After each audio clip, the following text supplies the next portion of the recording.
میں آج جو بات آپ کو ہدیتاً پیش کر رہا ہوں بس وہ لے کے جائیے گا آج یہ تحفہ ہے اس منبر کا اور اس مجلس کا۔ قرآن مجید میں ایک آیت ہے، بسم اللہ الرحمن الرحیم۔ آج میں نے سورہ مبارکہ کوثر کی تلاوت کی، اور بہت تلاوت کی جاتی عموماً جناب فاطمہ زہرا سلام اللہ علیہا۔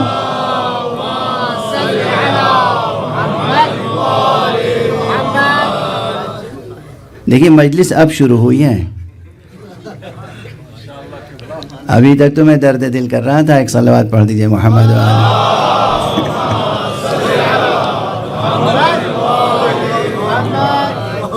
عموماً جہاں بھی جناب زہرا سلام اللہ علیہا کا تذکرہ کرنا ہوتا ہے تو لوگ اس سورے کا انتخاب کر لیتے ہیں۔ مشہور سورہ ہے، مختصر ہے، سب کو یاد ہے، لیکن خدا کی قسم جتنا یہ مختصر ہے اتنا ہی مفصل ہے۔ معجزہ ہے، معجزہ۔ سارے قرآن کی شان اعجاز اپنی جگہ، سورہ کوثر کی شان اعجاز اپنی جگہ۔ اسی لیے بعض تذکروں میں یہ ملتا ہے کہ خانہ کعبہ پر عرب بڑے بڑے شعراء نے اپنے قصیدے آویزاں کر رکھے تھے۔ حضور نے کہا کہ بس یہ سورہ کوثر لے جا کے تم آویزاں کر دو۔ دیکھیے اسے کہتے ہیں قوت اعجاز، سحر نہیں ہے، اعجاز، جادو نہیں ہے، معجزہ ہے۔ بغیر شمشیر اٹھائے ہوئے اور بغیر کسی قسم کا مقابلہ کیے ہوئے بس کسی نے جا کے وہاں لکھ دیا سورہ کوثر۔ وہ جو بڑے بڑے شعراء تھے جب انہوں نے جا کے سورہ کوثر دیکھا تو اپنے بڑے بڑے قصیدے خود ہی اتار کے لے گئے۔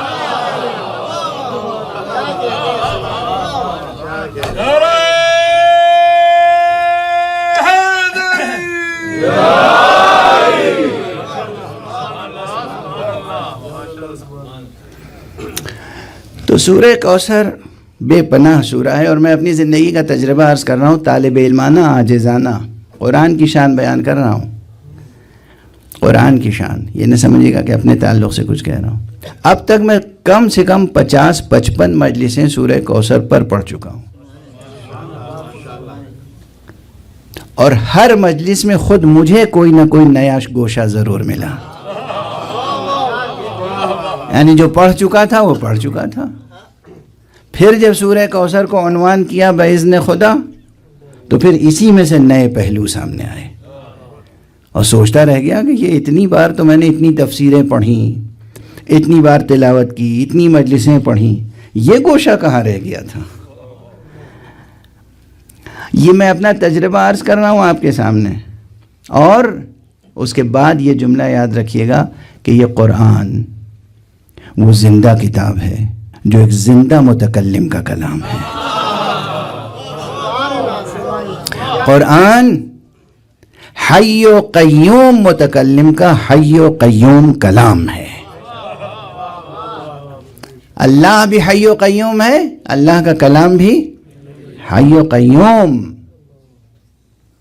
اور یہ کلام خاص طور سے سورہ کوثر جن کی شان میں ہے ان کی حقیقتیں بھی وہ ہیں کہ جو زندہ جاوید ہیں۔ تو آپ سوچئے کہ اس کلام میں کتنی تاثیر ہوگی اور کتنی زندگی ہوگی۔ آج 2-3 فقرے عرض کروں گا اور باقی انشاءاللہ کل اور پرسوں۔ میں نے کہا ہے اب دیر تک پڑھ نہیں سکوں گا خود۔ سورہ مبارکہ کوثر کے تعلق سے کچھ مطالب آج ہی ذہن میں آئے ہیں جو اب تک میں نے جو 50-55 مجلسیں پڑھی ان میں کہیں نہیں پڑھا ہے میں نے، لیکن ان میں سے زیادہ تر مواد اور مطلب وہ ہیں جو کل اور پرسوں کی تقریر میں عرض کر سکوں گا۔ آج بس 2-3 تمہیدی باتیں اور عرض کر دوں۔ ماشاءاللہ ادبی ذوق ہے، شعری ذوق ہے، یہاں بھی رہ کے آپ حضرات شعر و شاعری بھی کرتے ہیں اور شعراء کو کی پذیرائی بھی کرتے ہیں، تو میں اپنی ایک پرانی تعبیر دہرا دوں آپ کے سامنے کہ قرآن مجید عجیب و غریب انداز میں پروردگار نے نازل کیا ہے۔ پہلی نگاہ ڈالیے تو معلوم ہوتا ہے کہ قرآن از اول تا آخر قصیدہ توحیدیہ ہے، یعنی اللہ کا بیان ہے، توحید حق صمدی کا بیان ہے، بسم اللہ سے لے کے والناس تک ہر جگہ اللہ ہی اللہ کا بیان ہے۔ پھر اسی پر نظر ڈالیے دوسری تو لگتا ہے شروع سے آخر تک نعتیہ قصیدہ ہے. یہ تو مولا مصطفیٰ صلی اللہ علیہ وآلہ وسلم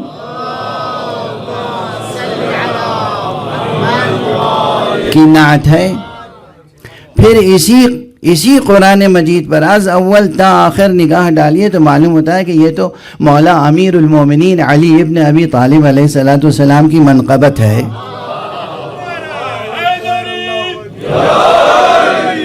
شروع سے آخر تک ایک منقبتی قصیدہ معلوم ہوتا ہے اہل بیت مصطفیٰ کی شان میں. اچھا، اب یہاں پر ایک ادبی اشکال ہو سکتا ہے کسی کے ذہن میں آئے تو میں جلدی سے دور کر دوں. اشکال کیا ہے، سوال کیا ہے؟ وہ یہ کہ صاحب آپ کہہ رہے ہیں شروع سے آخر تک اہل بیت کا قصیدہ ہے. کہاں اہل بیت کا قصیدہ ہے؟ ارے 2 4 10 20 آیتیں ہوں گی، پورا قرآن تو نہیں ہے. اور باقاعدہ کراچی میں کسی صاحب نے اعتراض کیا تھا، تو پھر مجھے سمجھانا پڑا کہ دیکھیے ایسا نہیں ہے.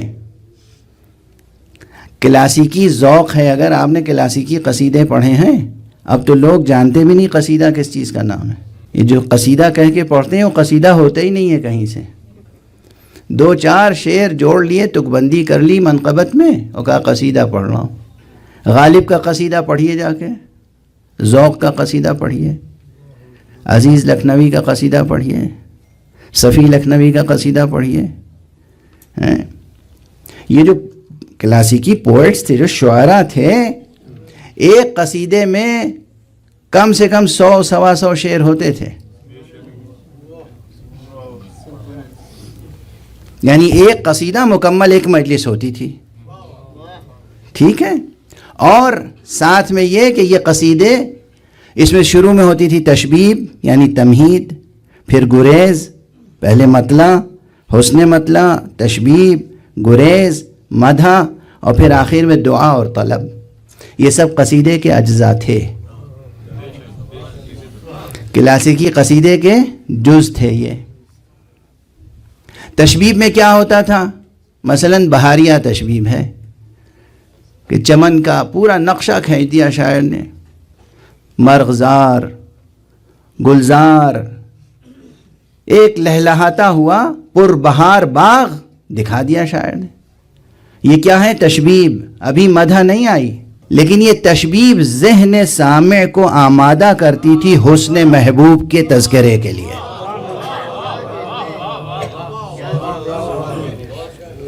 بھئی کہنا یہ ہے کہ میرا محبوب بہت حسین ہے، میرا محبوب ایسا ہے کہ اس کے پسینے سے بھی خوشبو آتی ہے، میرا محبوب ایسا ہے کہ اس کے سامنے واقعاً چاند بے رونق نظر آتا ہے. یہ سب کہنا ہے. لیکن سب سے پہلے انہوں نے پوری دنیا کا ایک پرفروغ بہاریہ نقشہ پیش کر دیا، اور اس کے بعد گریز کر کے مدح شروع کی. اور ہمارے یہاں اس وقت مدح دل میں اتر جاتی تھی. اللہ نے قرآن مجید میں بھی یہی کیا ہے. آدم کا تذکرہ ہے، نوح کا تذکرہ ہے، ابراہیم کا تذکرہ ہے، موسیٰ کا تذکرہ ہے، عیسیٰ. یہ سب تشبیب کی باتیں ہیں. ان کے بعد اصل مقصود محمد کا تذکرہ ہے صلی اللہ علیہ وآلہ وسلم.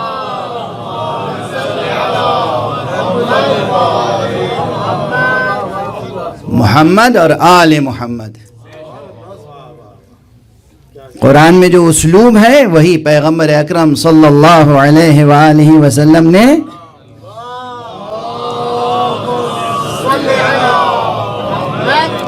اپنی حدیث میں ارشاد فرما دیا. ایک سے زیادہ مقامات پر اس طرح کے مضامین حدیثوں میں مولا علی کی فضیلت میں رسول نے فرمایا کہ اگر تمہیں آدم کو دیکھنا ہو ان کے علم کے ساتھ، نوح کو دیکھنا ہو ان کے کمالات کے ساتھ، ابراہیم کو دیکھنا ہو ان کے کمالات کے ساتھ، موسیٰ کو دیکھنا ہو ان کے کمالات کے ساتھ، عیسیٰ کو دیکھنا ہو ان کے کمالات کے ساتھ، تو بس علی ابن ابی طالب کو دیکھ لو. ایک صلوات پڑھ دیجیے محمد.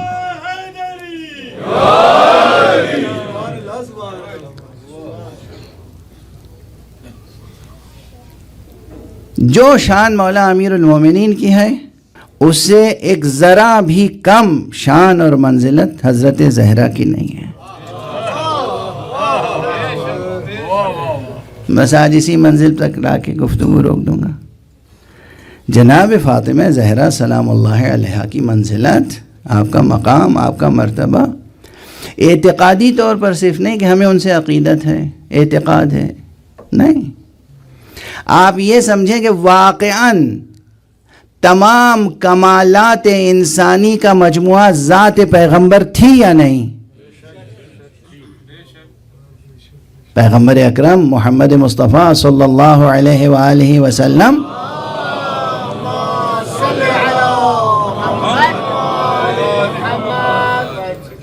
اچھا، ایک بالکل ایسی بات عرض کر رہا ہوں اس وقت جو آج سے پہلے میں نے کبھی کہیں ممبر پہ نہیں پڑھی، یہ تحفہ لے کے جائیے گا۔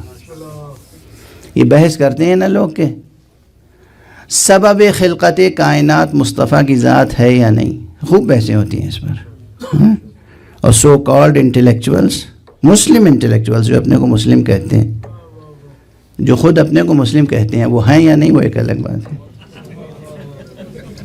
وہ یہ بحث کرتے ہیں کہ نہیں نہیں یہ سب مبالغہ ہے، یہ مبالغے کی باتیں ہیں، رسول وجہ خلقت کائنات نہیں تھے، ٹھیک ہے نا، سنتے رہتے ہوں گے آپ حضرات، بڑے بڑے نام ہیں اس ذیل میں۔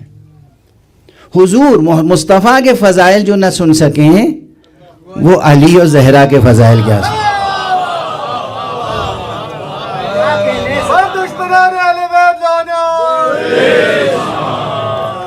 آپ کو یہ بتاؤں کہ یہ مشہور جو حدیث ہے انا مدینۃ العلم وعلی بابها، اس کا انکار ہوتا ہے، پورا زور لگا، نہیں یہ حدیث نہیں ہے۔ کس لیے انکار ہوتا ہے؟ کیونکہ اس میں علی بابها ہے۔ ارے میرے عزیز، علی بابها سے پہلے انا مدینۃ العلم بھی تو ہے۔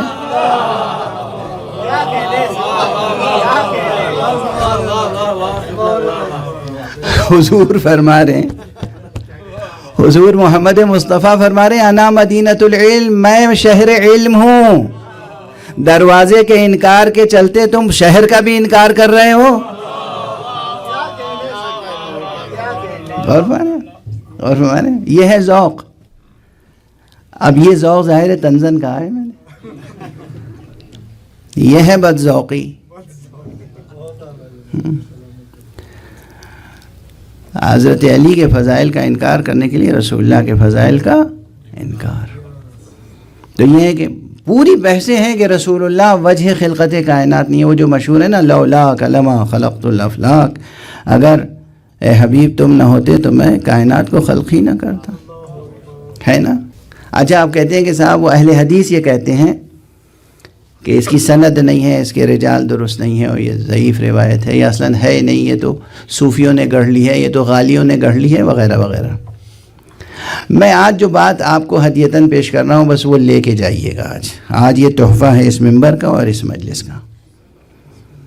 قرآن مجید میں ایک آیت ہے سورہ مبارکہ احزاب میں، وہ آیت کیا ہے؟ آیہ امانت کہلاتی ہے۔ اِنَّا عَرَضْنَا الْأَمَانَةَ عَلَى السَّمَاوَاتِ وَالْأَرْضِ وَالْجِبَالِ فَأَبَيْنَ أَن يَحْمِلْنَهَا وَأَشْفَقْنَ مِنْهَا وَحَمَلَهَا الْإِنسَانُ، ہم نے، اللہ فرما رہا ہے، ہم نے ایک امانت پیش کی زمینوں کے سامنے، آسمانوں کے سامنے، پہاڑوں کے سامنے، یعنی گویا پوری کائنات کے سامنے، اور ہر شے نے اس بار امانت کو اٹھانے سے انکار کیا۔ اس کے معنی ہے کہ یہ امانت ہے، امانت ہے، لفظ امانت یاد رکھیے گا، یہ امانت اتنی عظیم ہے کہ آسمانوں سے یہ امانت نہ اٹھ پائی۔ اچھا آسمانوں سے نہ اٹھ پائی کہ کیا معنی ہے؟ کیا معنی؟ آسمانوں سے کبھی ظرف کہہ کے مظروف ملاد دیتے ہیں، یعنی آسمان والوں سے نہ اٹھ پائی، زمین والوں سے نہ اٹھ پائی، کائنات میں جتنی اللہ کی مخلوق آباد ہے کسی سے یہ بار امانت نہ اٹھا۔ واضح ہے؟ کسی سے یہ بار امانت نہ اٹھا، اور اٹھا کس نے لیا؟ انسان نے، اور انسانوں نے بھی جو اٹھایا تو کتنوں نے اس بار امانت کا حق ادا کیا؟ بس یہاں سے سوچئے گا، اکثریت کو سامنے رکھ کے حکم دیا گیا کہ انہو کان ظلوما جہولا، یہ انسان تو نادان بھی تھا اور ظالم بھی، یعنی بار امانت اٹھا نہیں سکتا تھا اور اٹھا لیا۔ جس ایک تنہا ایک ذات نے اس پوری کائنات میں تنہا ایک ذات نے جس نے بار امانت کو اٹھایا، اسی کو تو آسمانوں اور زمینوں نے مل کے الامین کہا۔ صلوات پڑھ دیجئے محمد و آل محمد۔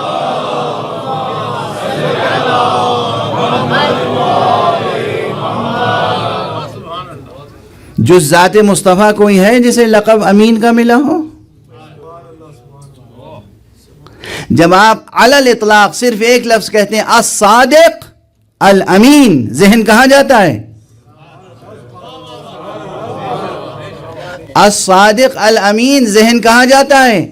صرف ذات مصطفیٰ کی طرف۔ اس پوری کائنات میں اللہ کی امانت کو اٹھانے کا حق جس ذات نے ادا کیا وہ ہے الصادق اور الامین۔ یعنی واقعاً اگر یہ ایک ذات نہ ہوتی تو کائنات خلق نہ ہوتی۔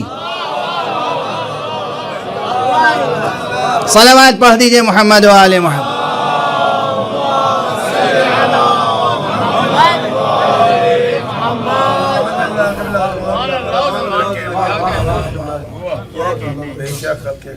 اگر یہ ایک ذات نگاہ مشیت میں نہ ہوتی روز اول سے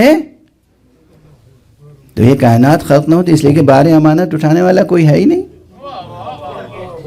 لیکن یہ جو ذات گرامی ہے جسے پوری کائنات گواہی دے رہی کہ الصادق ہیں تو یہ ہیں، الامین ہیں تو یہ ہیں، تو یہ ہیں نا الامین۔ اب اگر یہ کسی کو اپنا نفس کہیں اور یہ کسی کو اپنا جزو کہیں اور خود یہ نہ کہیں بلکہ اللہ کہے، بھئی آیہ مباہلہ میں تو اللہ سبحانہ و تعالی نے کہا ہے نا انفسنا و انفسکم۔ اللہ جسے نفس امین کہے وہ بھی تو امین ہوگا، اور خود امین جسے اپنی ذات کا جزو کہے وہ بھی تو امین ہوگی۔ صلوات پڑھ دیجئے محمد و آل محمد۔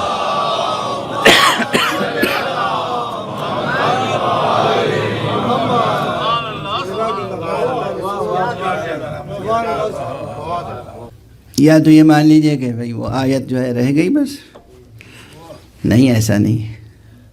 آیت ہے، آیت کا مصداق ہے، اور مصداق اتم، مصداق اکمل ذات گرامی مصطفیٰ ہے، اور پھر اجزائے ذات مصطفیٰ،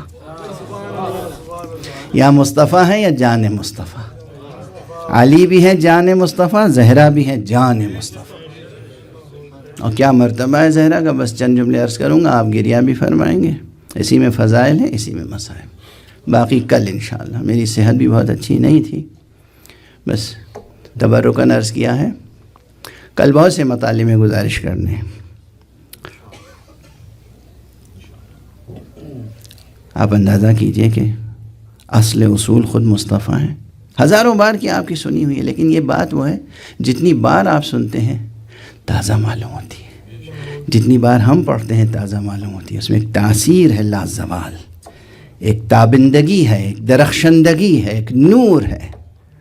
ان کلمات میں نور ہے کہ مصطفیٰ تو ہیں الصادق الامین، مصطفیٰ تو ہیں علت کائنات، مگر وہ جو مقام ختم نبوت پہ فائز ہیں، امام المرسلین، خاتم النبیین، رحمت للعالمین، خلق عظیم پر فائز الصادق الامین، وہ مسجد میں تشریف فرما ہے، اور جب بیٹی داخل ہوتی ہے تو کھڑے ہو جاتے ہیں۔